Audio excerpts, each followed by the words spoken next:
Okay, doing a quick video on the Green Mountain Grill.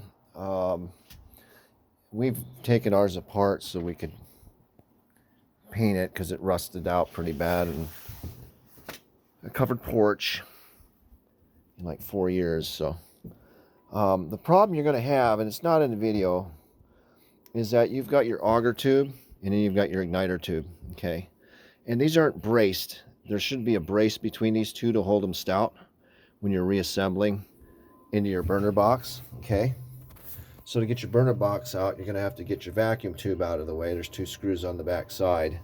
Then you can pull out your auger assembly, but you have to tilt this up. So if you see what's going on, you've got to align the auger tube, you got to align the igniter wire tube, right? You can't do it. It's just a stupid design. I'm so mad about this right now. You've got no room to access behind here to line up the tubes, and they're not supported here.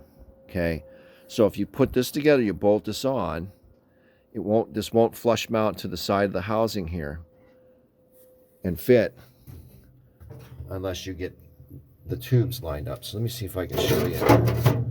Just bad design.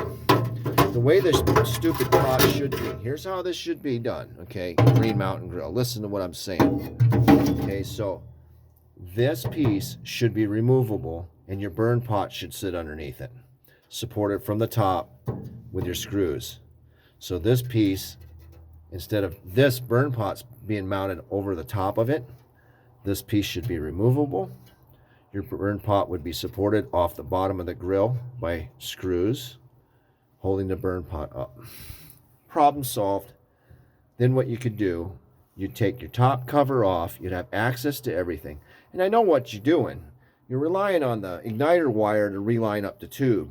That's a bad thing. We got the stupid igniter wire out because it's so delicate. You're going to break the wires, you're going to break something. So if you take your igniter out of your assembly, you're going to be going through what I'm going through to try and resolve this, and it's not fun.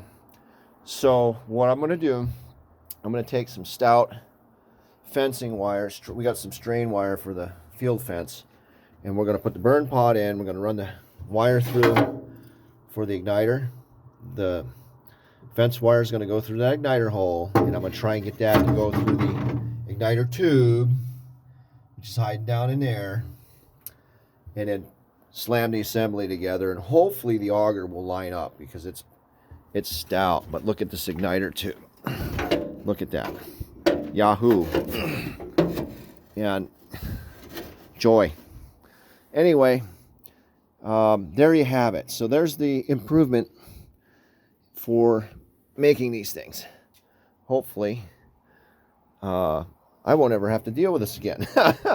Over and out. Hopefully that helps somebody out. So if you're running across this problem, your only other option would be to put a hole in here and replace it with a new plate. So, you know, if it comes down to it, I'll whack a hole in here. I'll put a 1/4 inch steel plate or 1/8 inch steel plate over this thing and screw it in, call it good. That way I can move my burn tube, or yeah, my igniter tube and my auger tube. So there you go.